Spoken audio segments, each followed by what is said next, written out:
figure 5.11, the load is parallel to axis of the member, but a distance of x from it.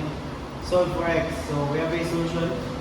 Formula P is over to B sub 2 equals 6P times x over B sub 3, or 6 times x over B.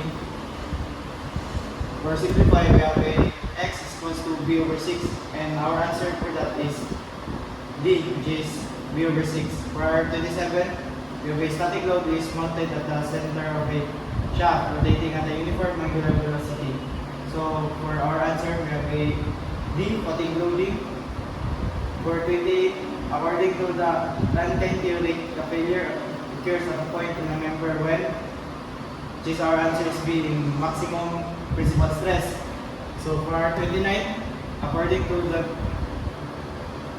gas theory, the weight occurs at what material? So the material is seed, which is ductile materials. For our number 30, the maximum distortion energy theory is to predict failure, which is in B, which is ductile.